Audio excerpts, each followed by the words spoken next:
Welcome to Your Thoughts, Your Reality with Michael Cole, the podcast that shines a compassionate light on the journey of veterans battling through life's challenges. Michael is a dual elite certified neuroencoding specialist in coaching and keynote training presentations, dedicated to guiding military veterans as they navigate the intricate pathways of post-deployment life. Join him as we delve into the profound realm of neuroencoding science, empowering these brave individuals to conquer universal battles, procrastination, self-doubt, fear, and more. Together, let's uncover the strength within you to re-engage with families and society, forging a new path forward. Hello, everybody. So today I have a very special guest, my friend Brenda Warren. We got a lot to talk about, but let me just give you a little information about Brenda. She's a retired Marine Corps gunnery sergeant, over 30 years experience with leadership, self-care, spiritual growth, and cultivating healthy relationships. She's a 3-time best-selling author. We're going to get into all that cool stuff as well. She's a licensed minister and really excited about us also going through the TAPIN Method, which you developed. So Brenda, why don't you tell us a little bit about yourself? And we're going to talk about sharks too. Well, I'm not sure where to start, but let's just start where we are right now. I am the curator of the Solutionist Portal, is where I use my TAPIN method. And I'm on a mission to help this year 150 entrepreneurs close the gap between their desires and their reality. And so it's a group coaching program that I set up, and I'm using my method to do it. I'm a serial entrepreneur. I had my first business when I was 9 years old with a business license, and I was hooked because I come from a long line of entrepreneurs.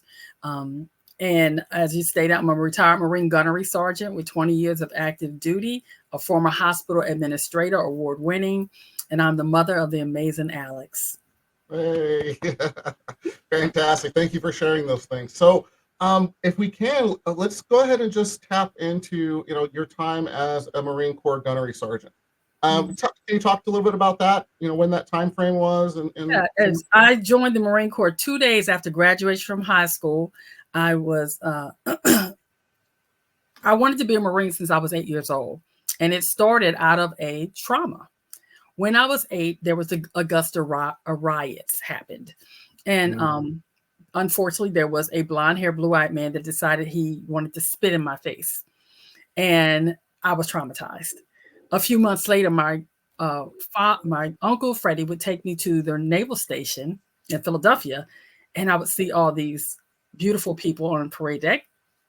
And there was one guy in particular that came toward me, blonde hair, blue eyes, but he had on blue pants with a red stripe, dark blue jacket, white gloves, and a hat. And he bent down, and I braced for the spit. But instead, he said, "Hello, little lady. How are you?" And I was terrified, but he put his hand out and I shook his hand and I said, "What are you?" He says, "I'm a Marine." I said, "What do Marines do?" He said, "We take care of those who can't take care of themselves." I was hooked. From that point on, I wanted to be a Marine. And it brought back what my grandmother told me. You could choose love or you could choose hate. There were two different people, but they had similarities. But one showed me hate, one showed me love. And I've been on a path of love and gratitude ever since. Wow, that's a bittersweet story. So, and it's interesting. If that first man didn't do what he did, it may, and I'm not saying it was right, please understand that, but he may not have had the impact when the second man came up and treated you the way he did. Absolutely, I did. I always look for the gift and everything. And I say that man gave me a gift because he at a very young age, I learned that it was my choice how I decided to handle anything that happens in my life, good, bad, or indifferent. Absolutely. And I'm grateful for the power of choices. The Marine Corps gave me many choices. I got to travel all over the world. I got to meet people from all different cultures and nationalities. I got to form opinions based on truth and not based on often the media and the fiction that we're told about others, when in fact, we had Marines from all walks of life, all nationalities, and we had to learn to work together. And sometimes it was important for our life, because when I was stationed in Somalia and people were shooting at me, it didn't matter. Bullets didn't care if you were black or white. Yeah. Very true. Having the ability to count on my fellow Marines, regardless of their nationality, and know that they were going to have my back regardless of mine, that was a blessing. Yeah. True brothers and sisters, right? Yeah. Absolutely. Fantastic. So let's talk about the TAPIN method. I'm excited about this. Okay. So, you've had tremendous success with it. So could you explain the core principles and maybe some details in there? And I apologize. I don't know if everybody can hear my wonderful dogs barking in the background, but this isn't edited. It's live. That's the best part about life. I always say on my podcast, we allow animals, aliens, and family members, and we just bring them, make a part of the show. So it doesn't bother me at all. Here's the thing. The TAPIN method is a 5-step strategic plan designed to help people move past their stuck points and close the gap between their desires and their reality. Because like many people, I was living in the gap, that place of apprehension where you're not sure what your purpose is, but you're focused on the problem. So I had to come up with something that allowed me to move past the pain and move into purpose. So the TAPIN, each letter stands for a part of the process. The T stands for transformation. That's where we transform our mindsets. The A stands for accountability and announcement. You're going to announce to the world what is the outcome you're truly desiring and get some accountability around that. The P is where you prepare. You prepare yourself, your environment, whatever you need to do to make that outcome possible. And the I is where we do visualization and use our imagination. Imagine what your life would look like if you actually got the results you said you desired. And then the N was designed to nurture all of that so that you could put it in a place that it becomes a lifestyle and not just a passing fad. I love that. So Brenda, where did this come from? Obviously it just didn't go poof, tap in. So tell me more about that story, if you will. Well, the backstory is that in 2011, I was an award-winning hospital administrator in charge of 5 different departments and had all these hundreds of people working for me, 5 managers, and my world was coming apart. I was having hallucinations, flashbacks, different things. I didn't know what was going on. I went to the VA and I was diagnosed with post-traumatic stress disorder, PTSD, and military sexual trauma, MST. Well, I didn't want to tell anybody because Marines don't do that. We don't fall apart. We put things together. So I didn't tell my spouse. I didn't tell my family. I didn't tell anybody.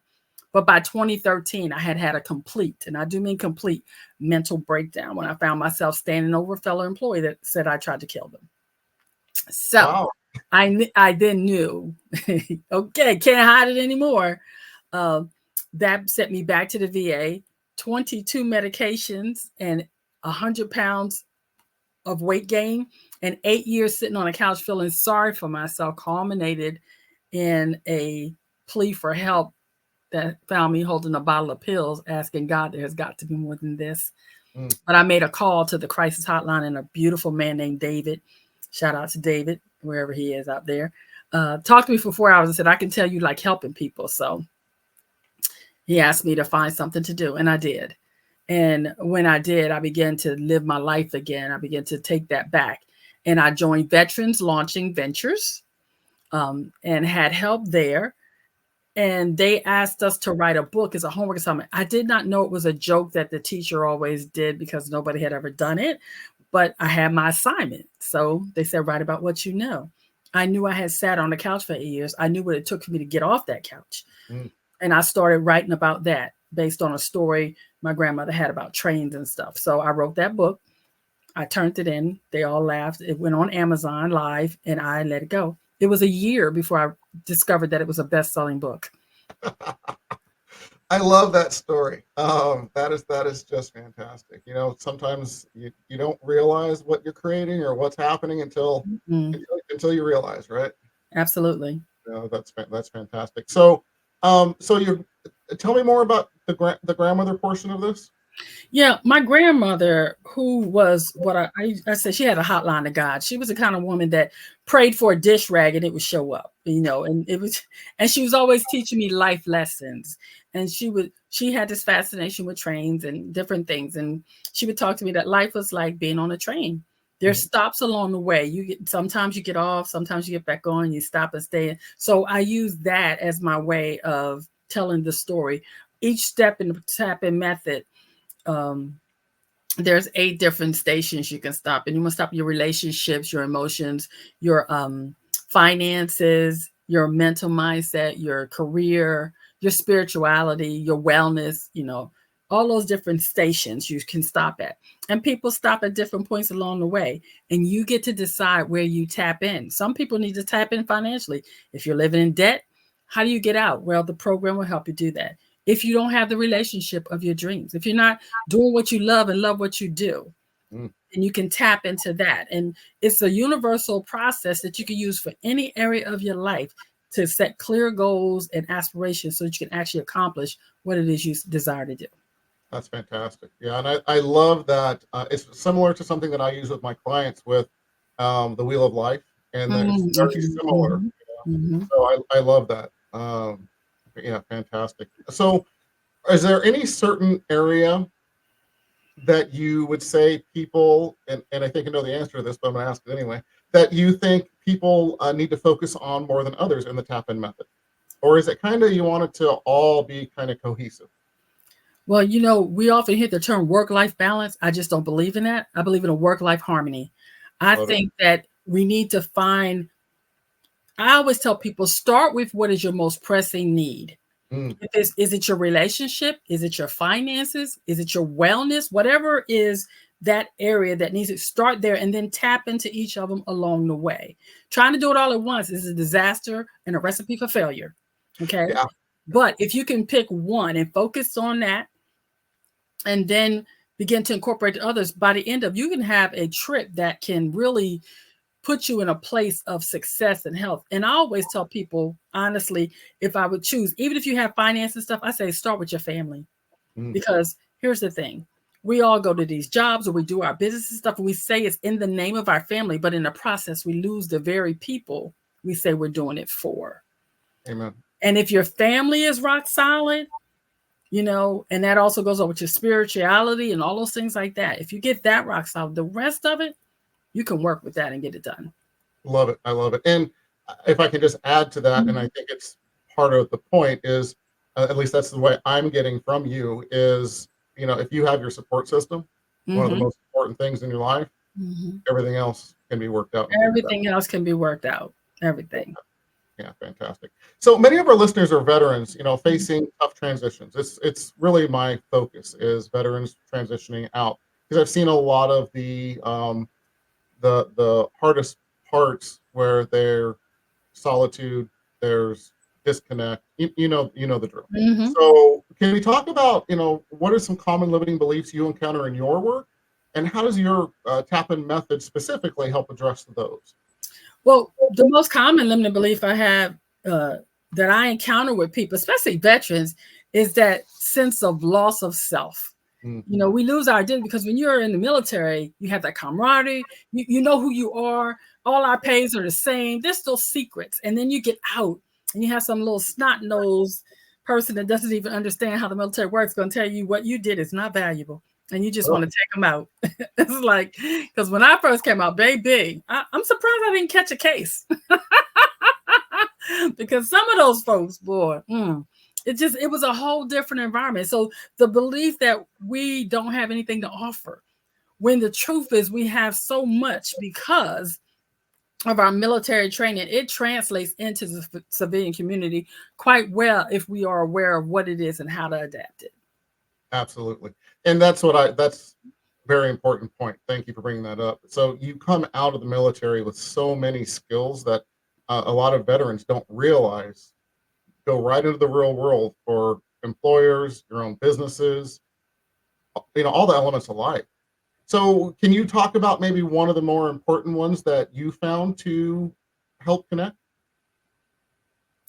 When you say help connect, please explain that. One of the skills, or whether that be leadership or, you know, any of those. Yeah. I think the most important skill that for me personally, and that I have found with my other military veterans, if I can just get them to understand their ability to overcome and adapt.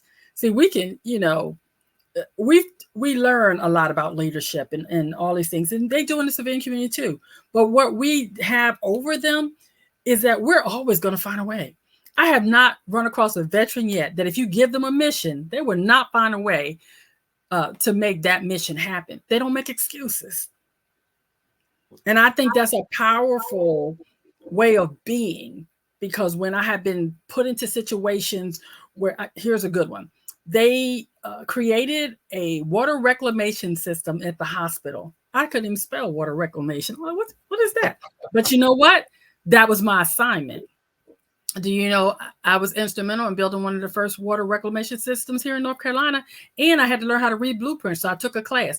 There were so many skills I adapted because I did not go and say, I don't know how to do that. I found the way. That is one of the biggest skills. And I know it's not technically when you say skills, I say leadership, management, project man. No, our ability to overcome and adapt will take us so much further than anybody in the civilian community will ever go.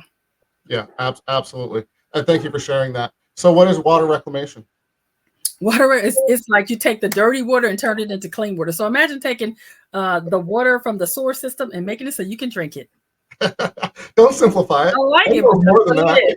Yeah. No, it is. Thank you for sharing. I just had to bring it up. So, so as a veteran might be listening with a disconnected from family and society, with your solutionist portal group, how does that help connect? Talk to more about that. I'd love to hear more about that group specifically. Okay, well, now the Solutionist Portal Group is designed for people that want to learn the business of doing business. So it's designed for entrepreneurs and small business owners. And I have a lot of veterans that are doing that. They're stepping outside the box because they're coming into a civilian community that is not always accepting in our challenges, especially if you're diagnosed with post-traumatic stress and some of the different things that can cause if you have a TBI or whatever. So they're creating their own. And so inside the Solutionist Portal, I give people the ability to do business their way so they can do what they love what they do. And I give them the tools to do it by helping them create strategies, structures, and systems like we had in the military that make them successful. Fantastic. And it's so important to, again, I know this, and I'm sure you do as well, when you're coming out of the military to have a plan, you gotta have a plan. Yeah, absolutely. And I would say one of the things I should have brought one down, but I'm pulling this down off my shelf here.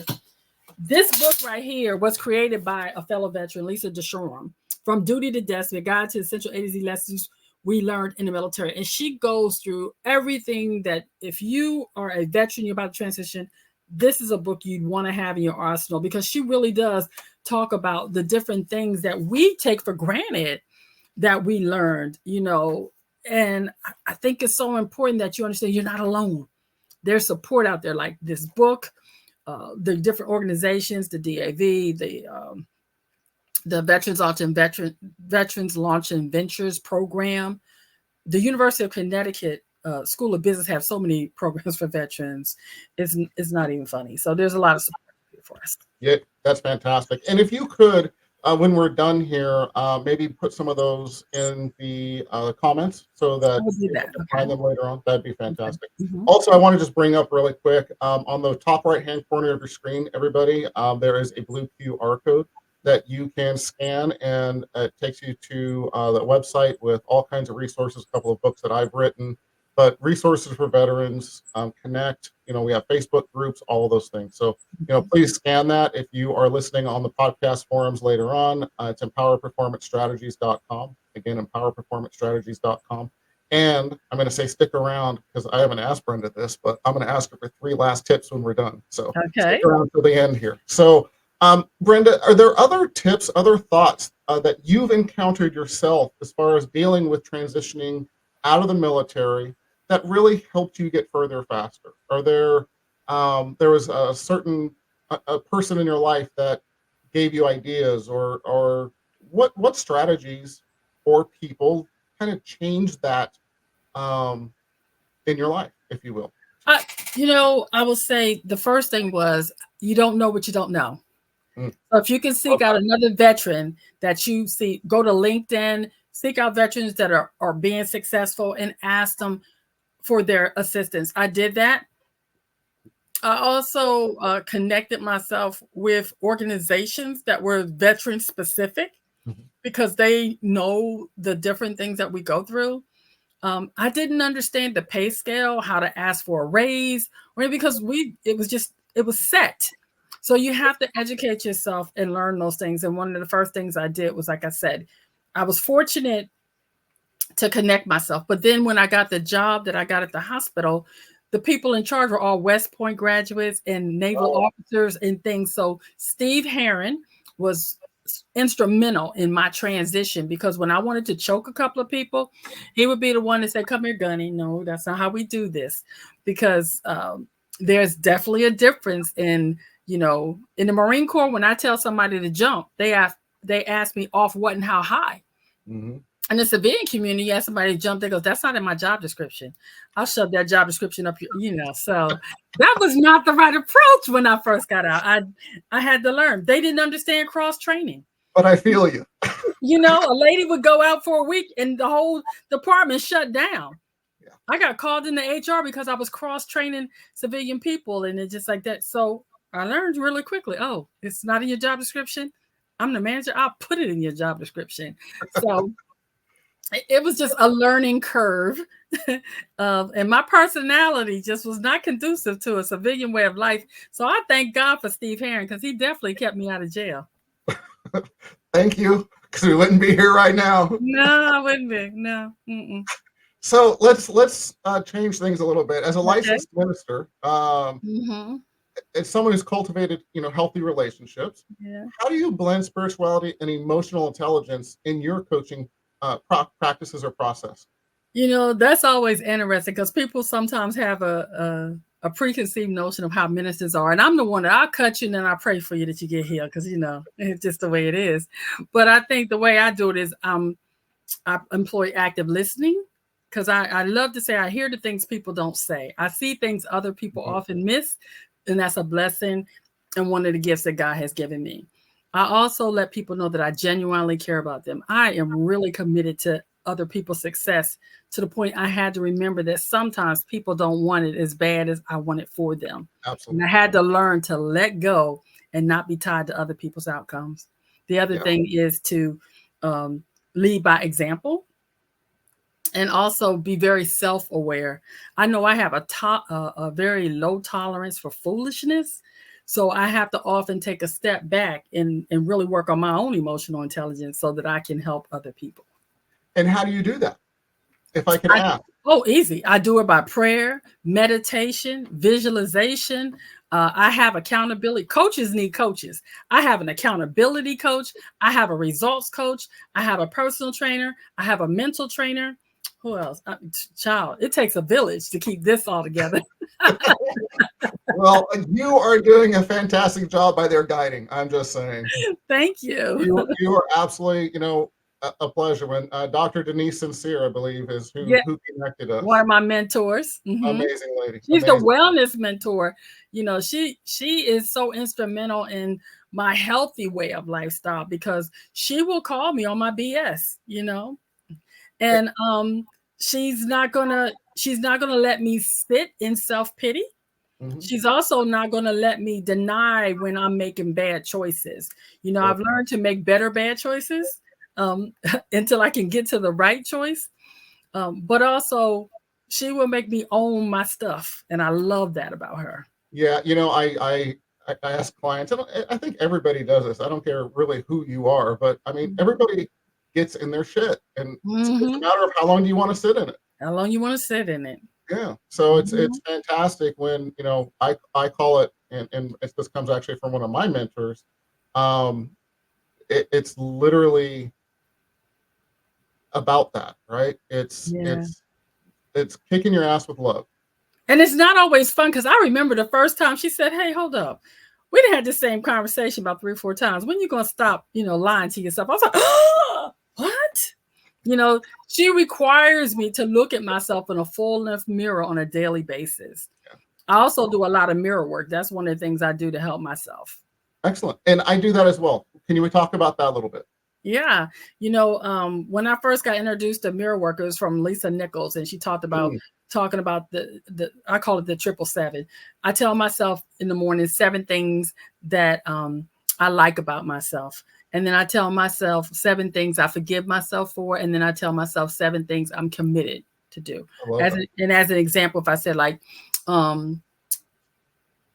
am grateful and I'm happy, proud of myself for being on stage this past weekend. Over the weekend, I was at the Build Your Brand Live conference and I spoke on stage. Okay. And then I would forgive myself for not having done that sooner because of fear. and fear is simply future events already ruined, but I had already decided what it was going to be like. So I had held myself back. And then I committed to myself to no longer be afraid to be on stage, but to seek out those opportunities, because I need to show up so that other people can show up as well. Beautiful. I love that. I love that. So with the ministry, with Connection for Veterans specifically, if you will, and their families. So, and I like to bring this up with almost all of my guests, especially Marines, Army, Air Force, the services. So when you came back or were engaged, if you will, in the civilian world, especially with family, give some thoughts of some tips, and or maybe, if you will, be vulnerable. Of course, I know you will. Talk about how that felt and some of the fastest ways, because I like to get my clients, but my listeners and things further faster. What are some of the ways that you got further faster now that you've been through it, to reconnect with family and friends? Because you've all grown, you're all different, and when you come back, it can be struggling. It can be difficult. So it was very difficult. Yeah, please. So please share some of that, if you would. Yeah, well, it was difficult because in the beginning, I was so stuck in my silos of the way we are as Marines that I had made up in my mind that no one understood. So that was the end of it. Since I had decided, because that's why I say mindset is so important, because at any time you can simply change the way you feel or think about anything. And most people don't believe that, but it is the truth. But I had decided they didn't understand me, so I wasn't going to try to be understood. But when I got to a place of understanding that I was living in isolation, I was living in a silo, and I no longer desired to do that, I had to do things differently. So I had to begin to have those hard conversations about what I had been through, what I was going through, and seek support and help. And also allow my family the opportunity to say they couldn't go with me. And what I mean by that is I have a mental health protocol that I use. I no longer expect, because someone loves me or say they love me, that they can walk this journey with me. I ask permission for them to do it. So if I was going to ask you, I say, Michael, I need help. And I would ask you, I would tell you specifically what I needed help in. I would tell you what code word I wanted to use, so you know what words when I needed help and what you needed to do. So by doing that, it allows you the opportunity to say yes or no. I have people that can help me at dark 30 in the morning, or for those of you that's not military, those who can help me at 1 a.m. to 5 a.m. and some people that will only help me from 8 a.m. to 12, whatever the case is. But they've already committed to doing that for me. Absolutely. Like for my family, it knows if I tell you I've hit my social limit, okay, everybody back up off her because she's about to blow, But at the same time, if I just simply say that I'm not in a good place, that means I'm open for conversation, but still don't push it. So we all have codes and different things. And by doing that, that gives them permission to show up and help me at the level they're willing to do. I have some people that say, when you get to the, I've hit my social limit, I'm not the one, And that's okay, because everybody has their own bandwidth and their own level of support that they can provide. And it is presumptuous of us to think that everybody can support us at the same level. It's not healthy. Amen. That's fantastic. So I thought you were going to say the code word is going to be Jumanji. I love that it's so specific that way. So that's fantastic, though. And I've never really looked at it that way. Or as far as, hey, you have certain people, certain space, and I will always hold space for you, Brenda. Just let me know. I appreciate it. Not in the AM. I got it. Let's be specific. Knowing that it would, and this protocol came out of the fact that one day I went to someone. When I say I was in a dark place, it was like holding pills in hands. And this person told me, I came over there, but their show was about to come on. And so when they realized I had basically overstayed my welcome, they escorted me to the door and said, well, I hope you get better, and shut the door in my face. Wow. I was so incensed that I forgot about the pills, because now I wanted to beat somebody up. But I went home that night and I thought about, like I always do, what was the gift of this? What they pissed me off. So now I had to find a solution for my problem. What do I need to do if I ever find myself in that way again? For me, I knew, number one, call the people that can actually help you. So calling, if you find yourself or a loved one in need that want to hurt yourself or others, dial the National Crisis Lifeline, 988 Veterans Press 1. You know, it may not be that person. And I also need to know who in my circle has the ability to help me at the time I'm in need of help. Some people can help me during the daylight. Some people can help me in the midnight hours. Some people can only help me once a month. But if you know that, then you know where to go. I have a list by my bed that with names and numbers, and it tells me. So I know, depending on what time of day it is, I know who is in my wheelhouse that can help me right now. Absolutely. That helps me stay on this side of alive. And it's something I committed to myself to maintain that. Absolutely fantastic. You know, I'm just going to say it. I don't care if you're a veteran or a civilian or Moses. I don't care right now. I don't know where that came from, but that is one of the best tips we may have had on the show. I mean, and I have a whole paper. I will give it to you. I'll email it to you and share with your listeners and stuff. It's called the Mental Health Protocol. I did a whole little booklet on it. I give it out all the time because I think it's so important for us to understand that although we need assistance, we need to know where to go to get it. We need to have protocols that allow us and take the stigma away from saying it. See, I thought asking for help was a weakness. So for years, I never asked for help because, again, Marines don't do that. And that's a lie. That's a limiting belief that almost took me off this planet. And that's why I am loud and proud to say that although you may be in your darkest moment, I don't call if you call a friend of me, call me, you know, but call somebody.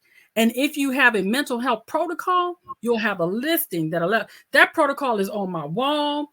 It's in my purse. My friends and family has it as well, because guess what? If I call somebody and maybe they said they were available, but they're not available now, they have that same list. So they know who they can call next to get me the help I need. That's fantastic. It truly is one of the best tips. And we've had some good ones. I'll tell you what. Seriously, I love it. We unfortunately have run short on time. We'll get you back, but really quick, you know, tell the story about the shark. Oh, when I was little, I worked in the fish market because that's how they kept the girls safe, you know, make us smell so boys wouldn't come near us. My uncle caught a shark one weekend and they put it in the little tank. And so I got to take care of the shark. The shark started getting bigger. But because it was getting bigger, Uncle said, well, you can't keep it anymore, but I didn't want them to kill it or eat it. So I convinced them to let it go. And that's when I started studying all about sharks. When I got the little shark, how to feed it, how to take care of it. I found that sharks are social. They are amazing. And sharks will only grow to the container that you put them in. So if you let a shark grow in the ocean, it's unstoppable. It is relentless. And I love sharks. Yeah. And take that as a personal information as well, right? We're the same. You know? Absolutely. And by the way, again, scuba diver, love sharks. We could talk for an hour on that by itself, my friend. So as promised, Brenda, 3 final tips to get veterans and their families further faster, please. Number 1, take care of yourself first. Put on your own oxygen mask. You got to take self-care is so important. Number 2, keep your family first because they're going to be there when all the accolades, the jobs, and everything is gone. And number 3, get a strong, solid spiritual practice because when you are clear on what you believe and your core values are aligning with what you really want to do, you are unstoppable. I love the integrity part. Amen.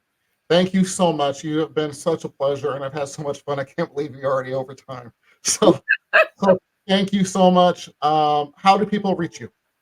You can find me at Brenda the Solutionist on all social platforms. It's easy. It's soul with SOUL because it's all about your soul and your core values. Absolutely love it. Brenda, again, thank you so much. As humans, time is our most precious resource. We don't get it back. Thank you for spending this time with us. Truly honored. Thank you. Thank you. Thank you for having me. Absolutely. Everybody, we are out of here. Thank you for joining us on another insightful journey of Your Thoughts, Your Reality podcast with your host, Michael Cole. We hope the conversation sparked some thoughts that resonate with you. To dive deeper into empowering your thoughts and enhancing your reality, visit empowerperformancestrategies.com. Remember, your thoughts shape your reality, so make them count. Until next time, stay inspired and keep creating the reality you desire.